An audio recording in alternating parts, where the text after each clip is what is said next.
앞서서 바울은 건축자의 비유를 말씀을 했습니다. 우리는 다 건물을 짓는 자들이고 그 건물은 불로 시험을 당할 날이 온다는 것을 말씀을 했죠. 그 건축의 문맥에서 이제 우리는 성전이다 하는 말씀을 합니다. 우리는 성전이다. 그리고 성전을 더럽히지 마라. 이제 이런 말씀을 해요. 성전을 더럽히지 말라는 것은 성전을 거룩하게 유지하라는 얘기죠. 이게 오늘 말씀의 주제입니다.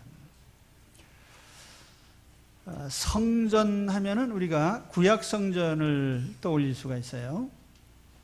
출애굽 시대에 광야 시대에 성막이 있었는데 그 성막은 이동식 성전입니다. 텐트로 되어 있죠. 가나안 정착 후에 솔로몬이 성전을 건축을 했는데 이 성전을 제1성전이라고 이렇게 얘기를 합니다. 그리고 이 성전이 주전 586년 바빌론의 침략으로 파괴가 되었고 그 이후에 포로에서 돌아온 이스라엘이 다시 예루살렘의 성전을 재건했는데 그것을 우리가 제2성전 혹은 스룹바벨 성전이라고 합니다. 이 스룹바벨 성전도 파괴됐고 한동안 비어있다가 헤롯 시대에 헤롯 대왕이 예루살렘 성전을 다시 건축합니다. 그걸 제3성전 혹은 헤롯 성전이라고 하는데 신약 성경 시대에 예수님 당시에 예루살렘에 있던 성전이 바로 이 제3성전이죠. 헤롯 성전입니다. 이 제3성전도 로마군에 의해서 완전히 파괴가 되었습니다. 그런데 오늘 이 성전의 개념이 신약에 와서 완전히 달라지죠. 너희는 성전이다. 너희가 하나님의 성전인 것과 하나님의 성령이 너희 안에 거하시는 것을 알지 못하였느냐. 우리가 하나님 성전이에요. 이 성전이라고 하는 개념이 하나님이 계신 곳을 의미하는 겁니다. 하나님이 임재하신 곳. 그래서 구약시대 성전이라고 한 것은 그곳에 하나님이 임재하셨기 때문에, 물론 하나님은 무소부재하신 분이죠. 어디에나 임하시는 분인데 특별히 그 성전이라고 하는 곳에 이스라엘 백성과 면회하는 장소죠. 이스라엘 백성 중에 거처를 우리 사람으로 비유하자면 그곳에서 이스라엘 백성을 만나는 그런 장소예요. 하나님이 임재해 계신 곳, 그것이 성전이에요. 근데 우리 신약 시대에 오면은 예수님께서 예루살렘 성전을 바라보시면서 저 성전을 헐어버리면 사흘 만에 다시 짓겠다. 그랬더니 바리새인들이 성전 모독죄라고 고발했죠. 근데 예수님이 말씀하신 것은 그 돌로 된 성전을 말한 것이 아니고 예수님 자신의 몸을 성전이라고 하셨어요. 오늘 우리 심령에 주님이 임재하여 계시면 우리 심령이 바로 성전입니다. 우리 자신이 성전인 거예요. 그래서 우리 각 사람 한 사람 한 사람이 다 성전이고 또 우리 성도들이 모인 교회 공동체도 성전이에요. 오늘 말씀에 성전이라고 하는 이 용어가 헬라어로 나오스라고 하는 단어를 쓰고 있는데 성전을 가리키는 단어가 히에론이라는 말도 있고 나오스라는 말도 있어요. 히에론이라는 건 성전 전체를 가리키는 말이고 나오스라고 하면 하나님이 임재하시는 그 성소를 가리킵니다. 그래서 구약시대에도 보면은 그 성막의 뜰 안에 번제단이 있고 물두멍이 있고 또 성막 본건물이 있고 그 본건물 안에 성소가 있고 지성소가 있는데 하나님이 임재하셔서 말씀해 주시는 곳은 바로 법궤가 들어있는 지성소, 거기에 하나님이 속죄소, 시은좌에 임재를 하셨어요. 오늘 우리의 심령이, 오늘 우리 자신이 바로 이 나오스와 같은 성전입니다. 왜냐하면 하나님이 인격적으로 임재하신 곳이기 때문에. 그러니까 내 자신을 한번 이렇게 보시기 바랍니다. 예, 내가 어떻게 생긴 사람인가. 예, 거울을 보시든지. 나라는 사람이 성전이란 말이에요. 성전. 내가 성전이에요. 오늘 말씀에 성령이 너희 안에 거하신다 그랬죠. 하나님의 영이 거하신다고 그랬어요. 이 거하신다는 이 단어를 영문 성경에 보면은 dwell 혹은 live라는 말을 쓰고 있습니다. 그러니까 임시로 거처하는 게 아니라 완전히 거주하고 계신단 말이에요. 성령님이 내 안에 오셔서 거주하고 계셔요. 그러니까 나는 하나님의 성전인데 임시 성전이 아니고 영원한 성전이에요. 그러면 당연히 우리 자신이 하나님의 성전이라면 품위 있게 유지해야 되겠죠. 그렇죠? 그래서 하나님의 성전은 거룩합니다. 더럽히면 안 되는 거죠. 바로 이게 오늘 말씀이에요. 성전의 생명은 거룩함입니다. 성전을 더럽히면 하나님께서 그 인생 자체를 멸하시겠다고 그랬어요. 오늘 말씀 17절에 누구든지 하나님의 성전을 더럽히면 하나님이 그 사람을 멸하시리라 그랬어요. 그 사람을 멸하시리라. 그러니까 내 자신의 거룩을 훼손하면 하나님이 멸하실 줄 알아야 돼요. 영어로 하면 디스트로이입니다. 파괴하실 줄 알아요. 인생이 파괴된단 말이에요.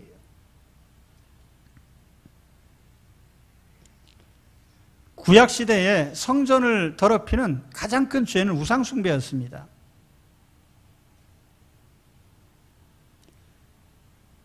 사사시대 사람들, 왕국시대 사람들 다 우상숭배 때문에 망했어요. 이 우상숭배의 가장 큰 폐해가 뭐냐 하면 부도덕하고 거짓되다는 것입니다. 그러니까 우상숭배는 도덕성이 없어요. 바울 당시 고린도는 이 신전들의 집합소입니다. 우상숭배의 집합소예요. 아시는 대로 그리스 로마 시대에 여러 신들이 있습니다. 그런데 이 신들이 상당히 타락한 신들이에요. 그리스 로마 신화의 가장 우두머리가 되는 제우스 신. 이 제우스 신은 자기 형제들과 작당을 해서 자기 아버지인 크로노스를 죽이고 권력을 찬탈한, 어떻게 보면 불효막심한 그런 신이죠. 제우스는 형편없는 바람둥이입니다. 그래서 틈만 나면 바람을 피워요. 이 제우스 신의 부인이 헤라 여신인데, 헤라는 또 질투의 상징이에요. 그냥 보통 질투하는 게 아니라 질투가 발동하면 그냥 그 대상자를 아주 그냥 완전히 망가뜨려 버립니다.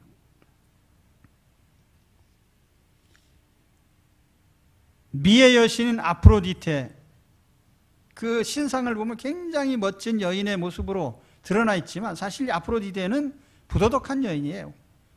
남편을 놔두고 다른 신과 바람을 피운 음란한 신입니다. 이런 형편없는 거짓 신들을 섬기는 사람들의 정신 상태나 그 도덕성이 어떠하리라는 것은 뭐 넉넉히 짐작할 수 있죠. 이기적이고 정력적이고 부도덕하고 무원칙한 이런 신들입니다. 그렇기 때문에 우상숭배라고 하는 것은 도덕성이 없다. 그러니까 윤리적으로 타락할 수밖에 없어요. 그러니까 이스라엘 사람들의 생활상을 보면은 우상숭배를 할 때 그들의 삶은 음란한 생활을 했어요. 술 취함과 방탕한 생활을 했고, 뇌물을 받고 재판을 굽게 했고, 또는 이들은 그 삶을 통해서 항상 인간적인 욕망을 추구하는 이런 삶을 산 것입니다.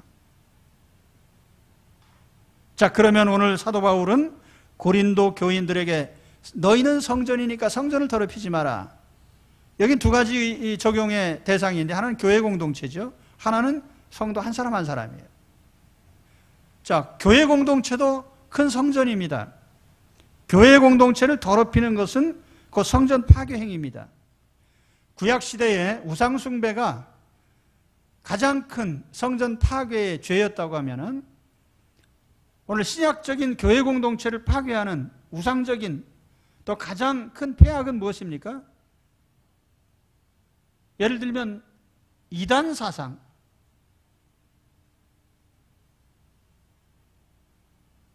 바울 당시만 해도 여러 이단들이 교회 안에 들어왔어요. 그 가운데는 반도덕주의자들, 우리가 예수 믿는 사람이 어떻게 반도덕주의자가 될 수 있는가? 이 사람들의 사상이 그래요. 영혼은 깨끗하고 구원받지만 육체는 쓸데없는 것이다. 그러니까 예수 믿고 구원받았다고 하는 영혼이지 육체는 아니다. 그래서 육체는 아무렇게나 굴려도 좋다. 허랑방탕하게 살아도 괜찮다는 거죠. 이원론이죠. 그런가 하면은 어떤 이단자들은 자기들만이 신의 계시를 계속 받고 있다.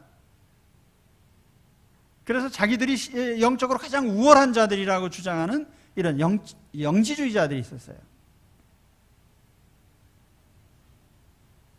이런 여러 이단자들이 교회 안에 들어와서 예수 그리스도의 십자가로 구원받는 이 복음의 진리를 파괴한 것입니다. 또 교회 공동체를 파괴하는 불순한 것은 시기와 분쟁이죠. 고린도 교회에는 바울파, 아볼로파, 베드로파 하면서 여러 가지 분파들이 있었어요. 요즘 교회도 마찬가지입니다. 우리가 다 그리스도 안에 있는 사람들이니까 우리가 여러 교회들의 실상이 어떠한가? 분쟁 없는 교회가 거의 없어요. 근데 대부분 보면은 여러 파들이 있죠. 원로파, 현역파, 장로파, 목사파, 묵은교인파, 신입교인파 해가지고 항상 시비를 벌이는데, 이런 것들이 다 성전을 파괴하는 행위예요. 그래서 오늘 우리는 공동체를 세우는 자들이 돼야죠. 공동체를 허무는 자들이 돼서는 안 됩니다. 교회 공동체를 허무는 또 다른 것은 세상 풍속이에요. 교회는 특별한 공동체입니다.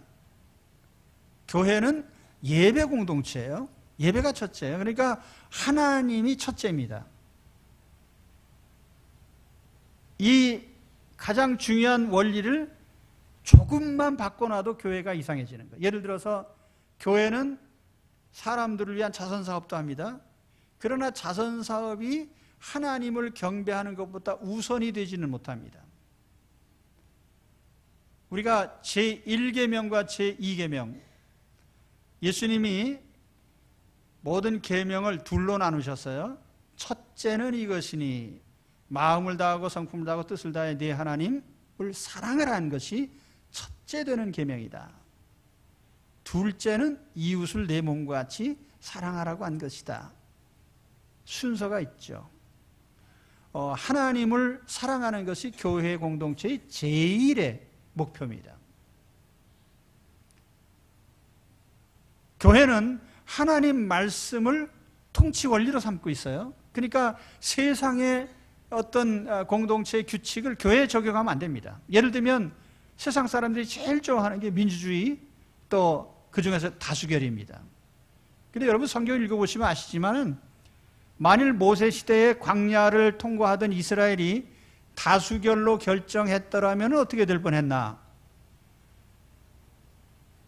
그러면 이렇게 됐을 거예요.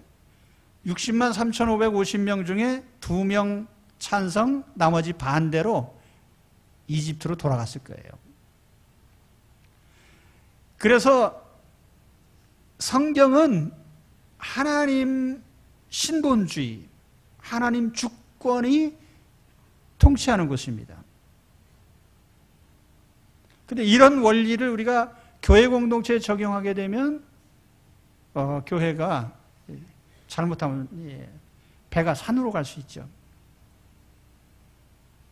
아무튼 하나님의 교회는 이 교회 공동체를 파괴하는 파괴 행위로부터 보호해야 되는데, 여기는 이단적 교훈도 있고 시기와 분쟁도 있고 또 지금 말씀드린 것처럼 세상 풍속을 끌어들이는 것, 세속화죠.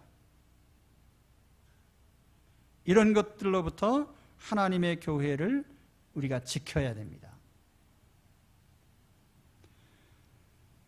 그 다음에 우리 개개인에게 적용할 수가 있는데요. 우리 한 사람 한 사람이 다 성전인데 우리가 이것을 심령성전이라고 합시다. 개개인의 심령성전. 한 사람 한 사람이 다 성전인데 이 성전을 더럽히는 것들이 무엇인가?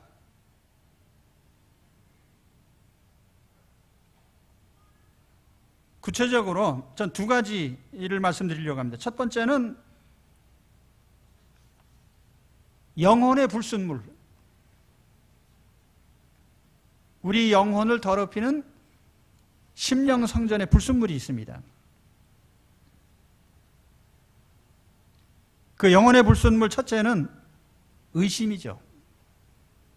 신앙은 신뢰거든요. 하나님을 향한 절대 신뢰인데 여기에 이제 의심이 들어오게 되면 이 신뢰가 없어집니다.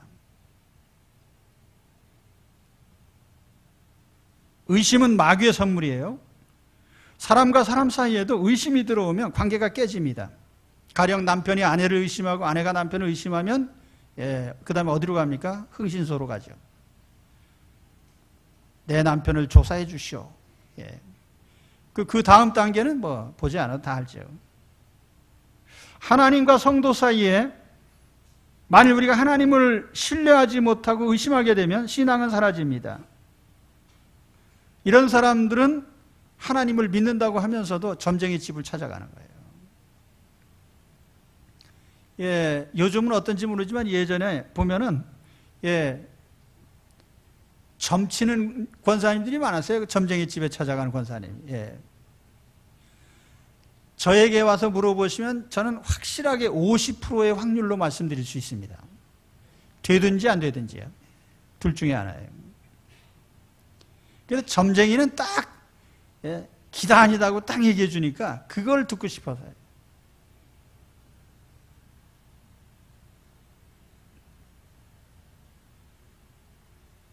야고보 사도는 이렇게 말씀했어요. 오직 믿음으로 구하고 조금도 의심하지 말라. 의심하는 자는 마치 바람에 밀려 요동하는 바닷물결 같으니 이런 사람은 무엇이든지 죽게 얻기를 생각하지 말라.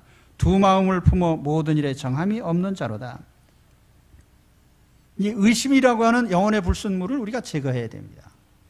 이 의심은 많은 친척들이 있습니다. 의심의 친척, 염려, 근심. 의심하니까 염려하고 근심할 수밖에 없죠. 신뢰하지 못하니까 염려하고 근심하죠.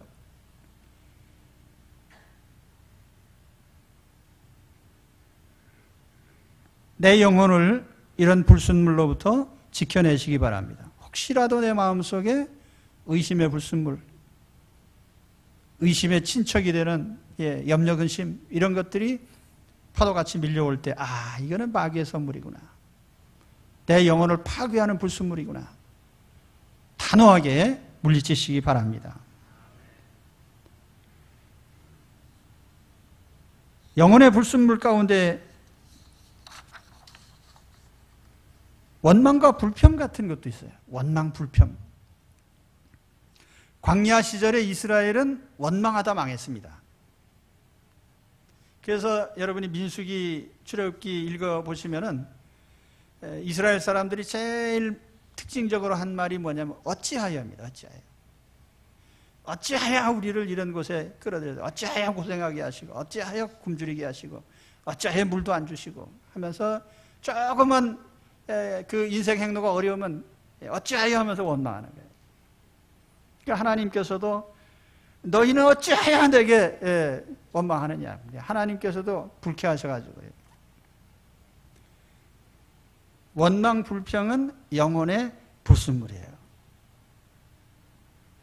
원망, 불평이라고 하는 것은 내 모든 불행의 원인을 남의 탓으로 돌리는 겁니다. 성공하면 내 탓이고 실패하면 남의 탓이고, 내가 행복하면 내 탓이고 불행하면 남의 탓이고, 내 책임을 일체 인정하지 않는 거죠. 너 때문이야. 이게 이제 원망 불평의 기본적인 구조입니다. 사실 인류의 시조인 아담이 하나님께 범죄한 후에 하나님께서 네가 정말 이렇게 범죄했느냐, 왜 그랬느냐 하니까, 아니 하나님이 내게 주셔서 나와 함께한 그 하와라는 여자 때문에 내가 따먹었습니다. 선악과를 따먹고 나서요. 그러니까 자기가 범죄한 사실은 시인하지 않고 하나님께, 아내에게 책임을 돌려버린 것이죠. 이게 원망불평이에요. 이건 마귀적인 것이고 영혼을 파괴하는 것입니다. 이 심령의 영혼의 불순물들을 제거해 버리시기 바랍니다. 그 다음에 우리의 성전을 파괴하는 것은 육체의 욕망이에요. 육체의 욕망. 이 마귀는 우리의 육체의 욕망을 교묘하게 이용합니다. 이 육체의 욕망을 몇 가지로 살펴보면은, 첫째는 성적인 욕망이죠. 음란죄. 성경에 나타난 하나님의 심판의 역사를 보면은 대부분이 성적인 타락과 관련이 있습니다. 노아 시대 왜 인류가 심판당했죠? 하나님의 아들들이 임의대로 사람의 딸들과 제멋대로 결혼했다 했는데, 이것은 성적인 문란을 얘기하는 겁니다. 소돔과 고모라가 불과 유황으로 멸망된 것도 성적인 타락 때문이고, 솔로몬 제국이 나뉜 것도 음란죄 때문입니다. 잘 나가던 다윗 왕이 내리막길로 접어든 것도 음란죄 때문이고, 야곱의 장자 르우벤이 장자 몫을 빼앗긴 것도 음란죄 때문이에요. 요즘도 성범죄자를 공개를 하지요. 무슨 전자발찌를 채우고 뭘 하고 하는데, 이런 성범죄자들의 유형을 보면은 물론 거기에 대수롭지 않아 보이는 것도 있지만은 짐승반도 못한 그런 범죄가 있단 말이에요. 성적인 욕구를 제어하는 것이 인간입니다. 성적인 욕구를 제어하지 못하면 동물입니다. 그런데 요즘 사람들은 이 성적인 욕구를 제어하는 방향으로 가려고 하지 않고 해방시키려는 방향으로 갑니다. 그러니까 인간으로 가지 않고 동물로 가려고 하는 것이죠.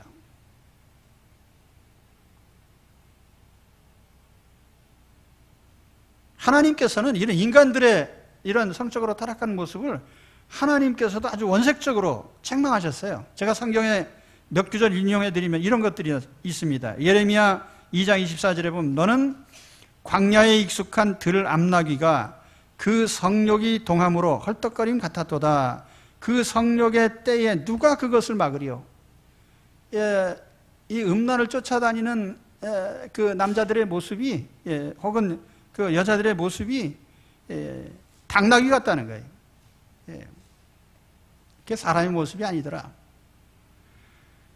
예레미야 5장 8절에 보면, 그들은 살지고 두루 다니는 순말같이 자기 이웃의 아내를 따라 부르짖는도다. 이것도 남성들이 성적인 욕구를 찾아 돌아다니는 모습이 마치 말이 쫓아다니는 것과 같다.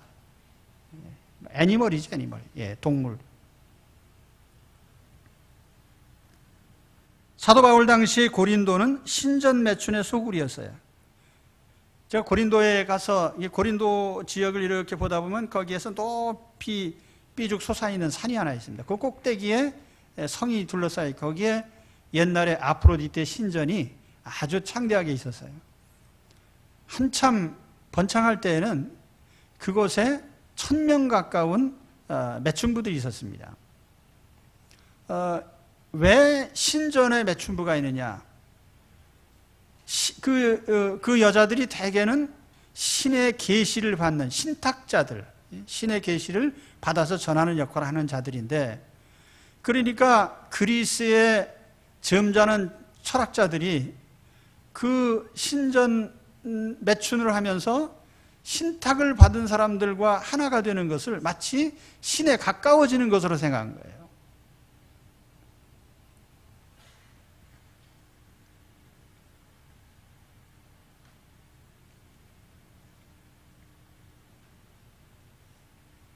이 아프로디테 신전에 왜 이렇게 많은 신전 매춘부들이 있었는가? 이 아프로디테라는 여신이 그 자체가 불륜녀예요. 이 아프로디테의 남편이 헤파이토스라고 하는 신인데, 이 아프로디테가 헤파이토스를 놔두고 전쟁의 신인 아레스와 바람을 피워서 에로스라고 하는 신을 낳았습니다. 그러니까 근원적으로 타락한 신이죠. 요즘 방영되는 드라마들을 보면은 정상적인 인간관계가 별로 없어요. 뭐 주인공마다 그냥 뒤틀리고 꼬이고 증오하고 망가진 이런 인간상들을 보여주고, 또 그런 가운데 그 입에서 나오는 말들이 얼마나 험악한지 모릅니다. 우리 집은 아주 조용하고 평화로운 집인데 집에서 가끔 싸우는 소리가 나요. 어디서 나냐면 텔레비에서 나옵니다. 주로 드라마에 나오는 악녀들이 소리치는 모습. 난 그게 제일 듣기 싫어요. 이 조용한 집에 이런 고약한 소리가 왜 나냐 말이에요. 근데 사람들이 거기에 빠져들게 만들어요. 스토리를 꼼꼼하게 엮어가지고 보면은 바람핀 남자와 여자가 굉장히 멋있어 보여요. 한참 보다 보면 나도 한번 해봤으면. 감동을 받으면 안 되겠죠. 이게 바로 육체적인 욕망을 따라 행하도록 만드는 마귀의 선물이에요. 성적인 욕망을 따르게 하는. 자, 성적인 욕망은 하나님이 주신 건전한 것인데, 이 건전하게 되는 것은 그 성적인 욕망을 제어할 때에 그것은 건전한 것이 되는 거예요. 그걸 제어하지 못하면 동물이 되는 거예요. 우리는 영혼을 가진 영적인 사람이죠. 그러니까 우리가 육체의 욕망대로 따라 움직여서는 안 되는 것입니다. 만약 우리가 육체의 욕망대로 움직인다면 우리의 성전은, 심령 성전은 파괴되어 버릴 것입니다. 그렇죠?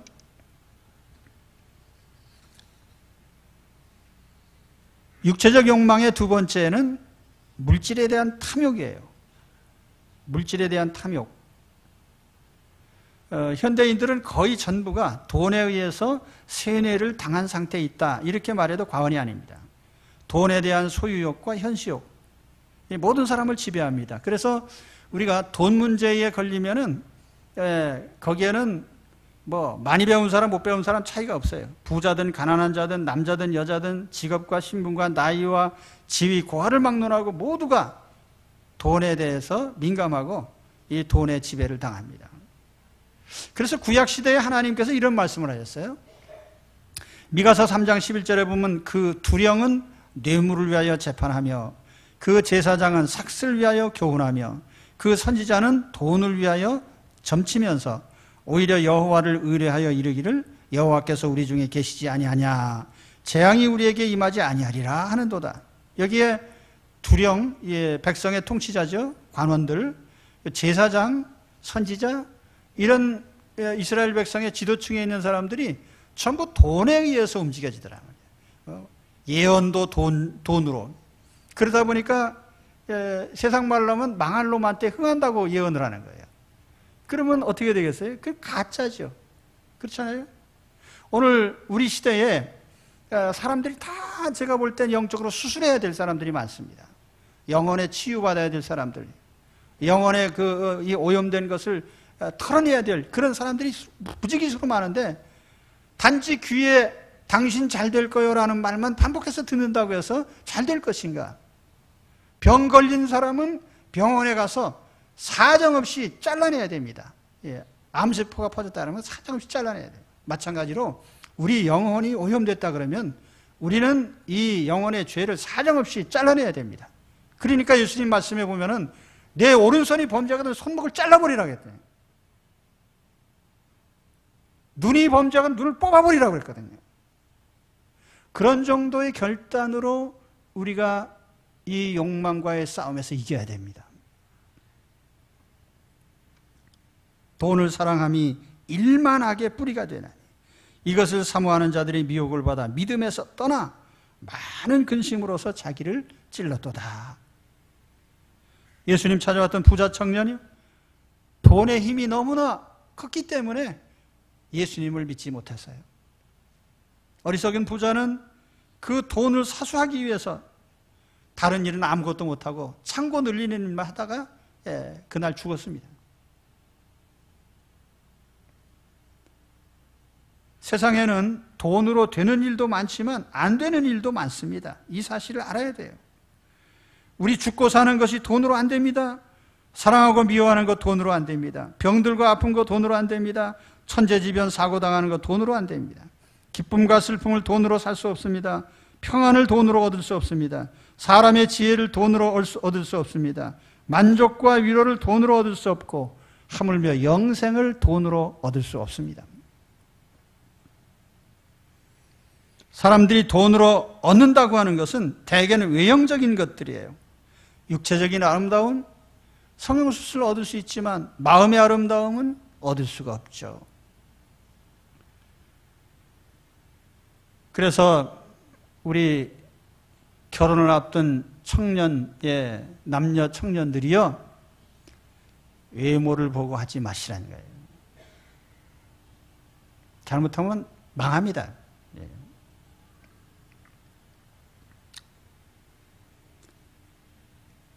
권력은 돈으로 살 수 있지만 인격은 돈으로 살 수 없어요. 주택이나 자동차는 돈으로 살 수 있을지 모르지만 그 인간의 품격은 돈으로 살 수가 없어요. 인생에서 가장 중요한 자산들은 결코 돈으로 살 수 없습니다. 그렇기 때문에 우리는 돈에 대한 맹신을 버려야 돼요. 그것은 마귀가 가져다준 육체의 욕망의 일부입니다.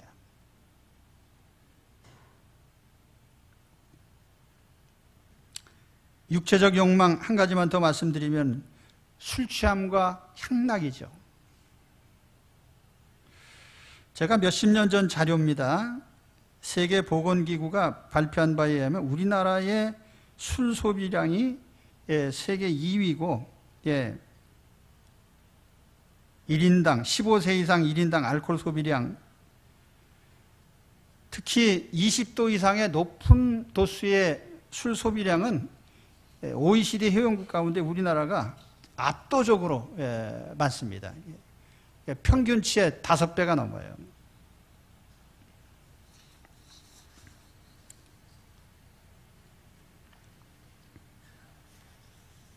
우리나라의 음주 관련 경제 지표가 사회적 비용이 30년 전, 20년 전 통계로 125억 달러인데 16조 2,500억 원이고 GNP의 거의 3% 가까이 됩니다.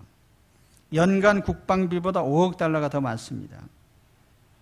1980년에 미국의 통계를 보니까 오래전 통계입니다. 술로 인한 피해 해서 산업 피해를 보면 연간 사망 12,600명, 부상이 220만 명, 그래서 9.11 테러로 죽은 사람의 갑절이 술로 인한 산업재해로 죽었어요. 그래서 이게 항목별로 이렇게 조사를 했는데 조종사가 사망한 항공사고의 44%가 승무원 음주와 관련이 있고요. 물놀이나 수중 스포츠 사망자의 70% 가까이가 음주자들이고 화재 사고로 인한 사망자의 최고 80%, 그리고 희생자의 50% 이상이 음주와 관련이 되어 있고, 어디서 떨어져 죽은 추락사고 사망자의 70%, 살인사건의 50%, 자살자의 3분의 1, 강간 추행자의 50%, 다 음주자들입니다. 그래서 우리가 이 술이라고 하는 것이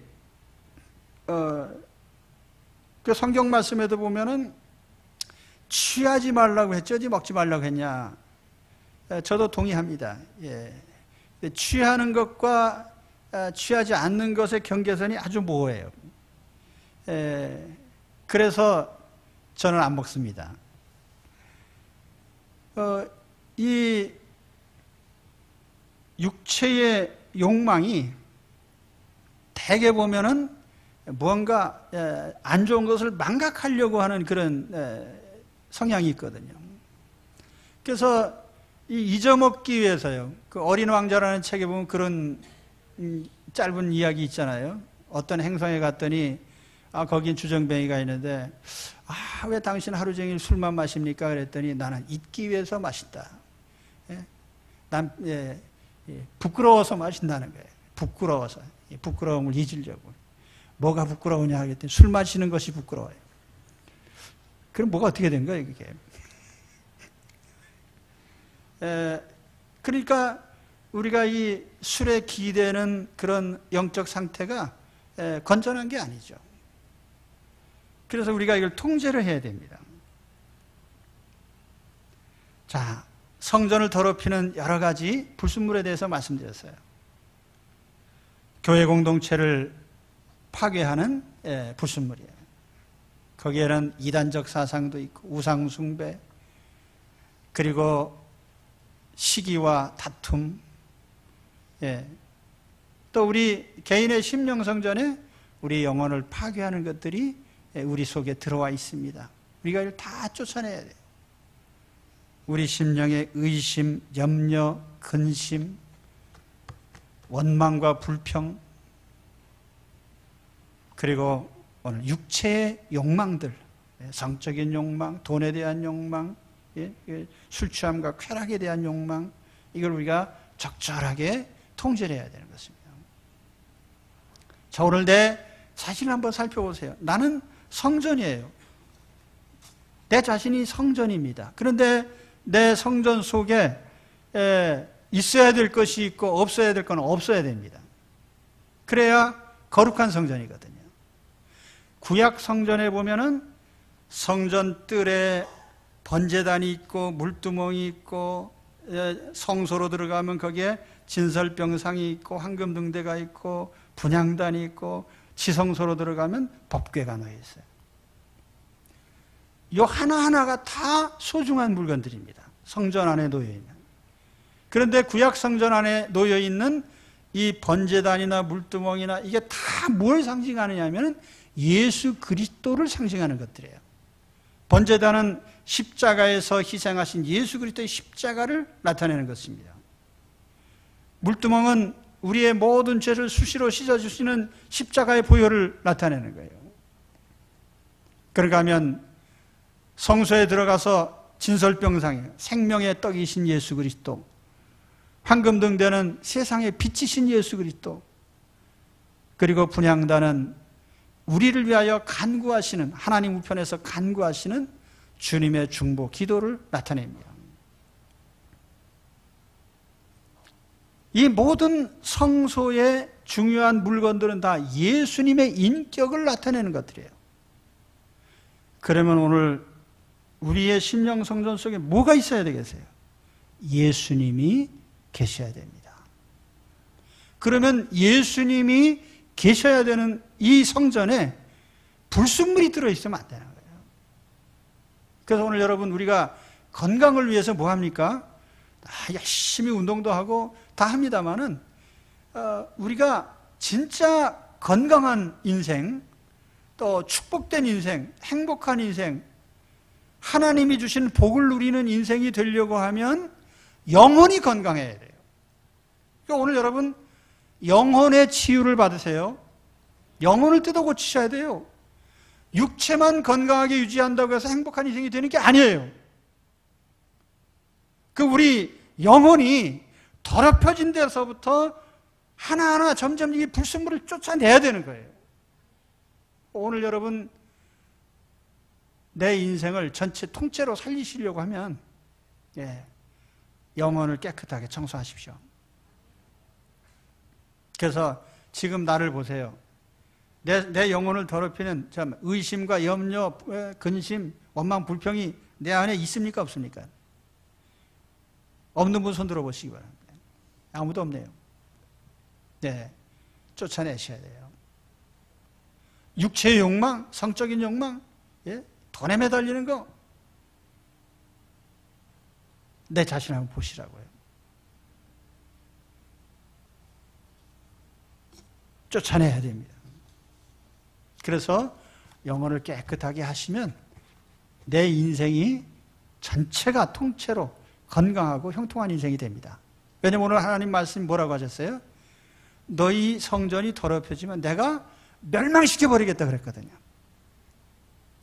그러니까 하나님이 노하셔서 멸망시키지 않게 하시려면 우리 자신이 영적인 거룩을 이루어야 됩니다. 오늘 그래서 주 안에서 영혼이 거룩해지시고 모든 삶이 새롭게 생명으로 태어나고 하나님 모든 축복이에요. 하나님, 저는 그렇게 생각해요. 하나님 우리를 복 주시려고 부르셨어요. 그래서 복을 주시려고 하는데 보니까 이 심령 상태가 너무 더러워서요, 복을 누릴 수가 없어요. 가령 예를 들어서 축복해서 돈을 주려고 하니까 돈만 생기면 나쁜 짓 해요. 성전이 파괴돼요. 그럼 하나님 주시겠어요? 오늘 우리 자신을 돌아보면서 거룩한 성전으로 회복시켜 가시기 바랍니다. 오늘 이 날이 성전을 거룩하게 회복하는 날이 되시기를 주의 이름으로 축원합니다. 기도하겠습니다. 하나님 아버지,